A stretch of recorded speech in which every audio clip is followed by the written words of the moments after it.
If it was lucrative, you should have kept running it. It definitely was lucrative, but I felt like I just didn't like going into these bigger. Watch Is that this. accurate? I don't. Watch Long term, it boxed her in. A quick Google search says that your net worth is $1 million. Is that accurate? I don't know. Do you feel like it's close? Is your lifestyle like kind of close to that? See, I take care of a lot of my family, so I don't really even see a lot of like what's that staple number. I do know that I've made more than that in my life, so I guess that's not as accurate. It's probably higher than that. Seems like things are trending in the right direction, yes, for sure. What has been like the most lucrative for you thus far? Would you say it's like music? Would it be like OnlyFans? Would it be streaming now? I think OnlyFans was the most lucrative, but I stopped. Oh, you yeah, I stopped OnlyFans probably like the beginning of this year. Why?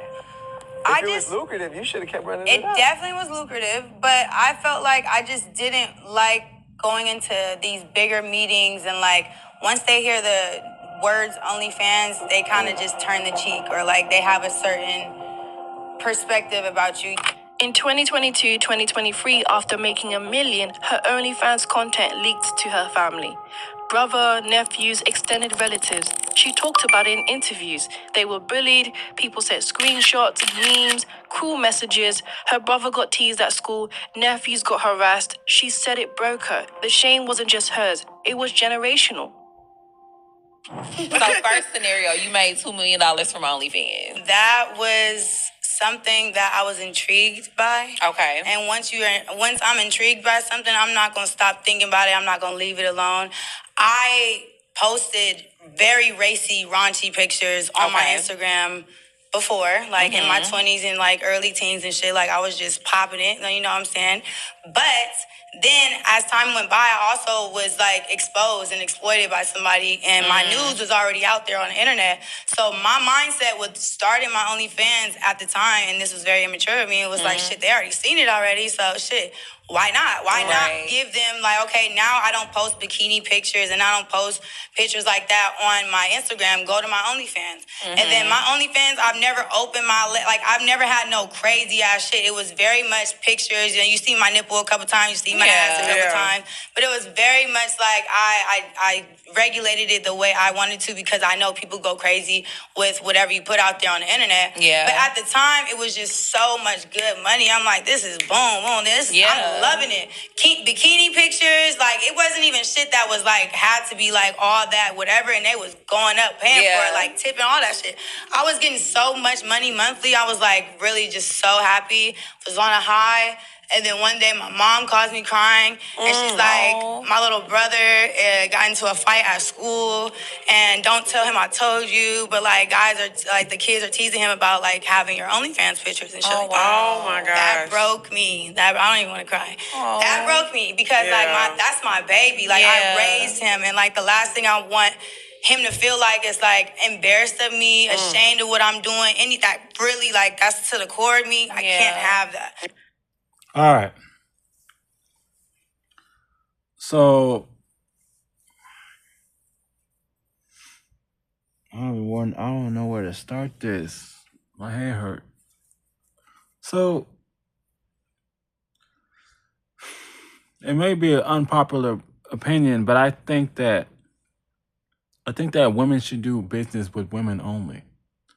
Like if we're going to start a new paradigm shift, women should only do business with women, and men should only do business with men. You see that's what she said? She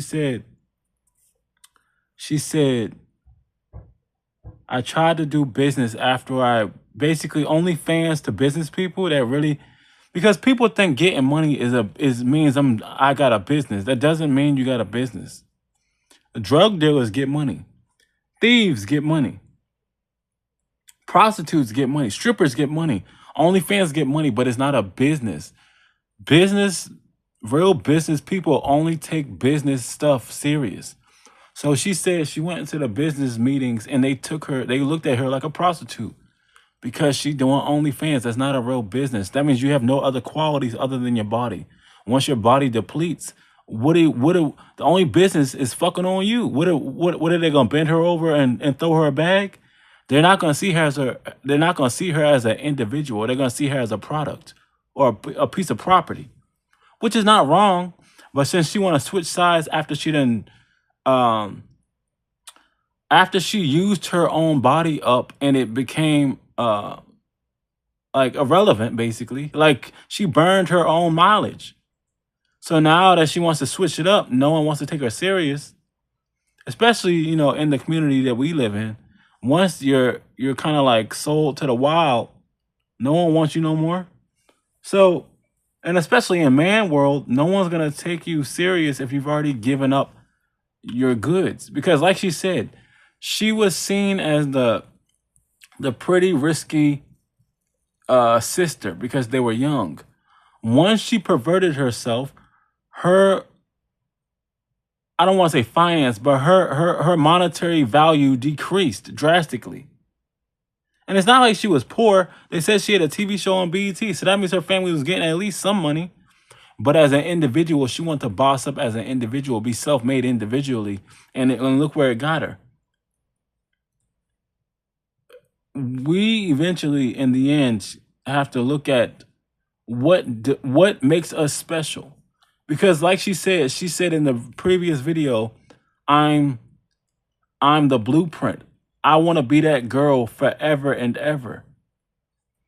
So for those women out there or those people out there that really feel like they're them ones, what makes you that special to have that title, to have that image, to have that moniker?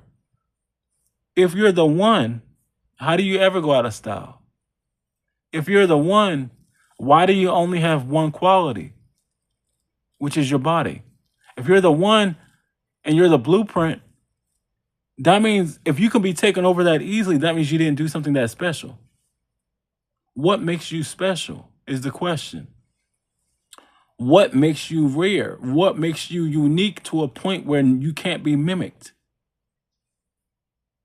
What makes you,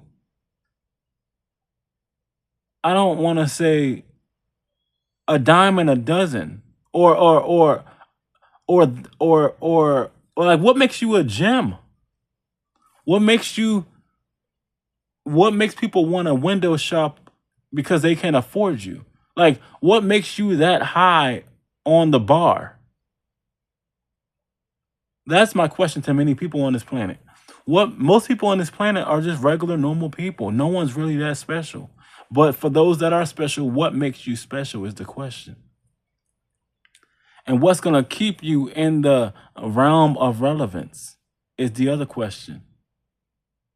I want you to think back on what she said and see if it's relevant to you.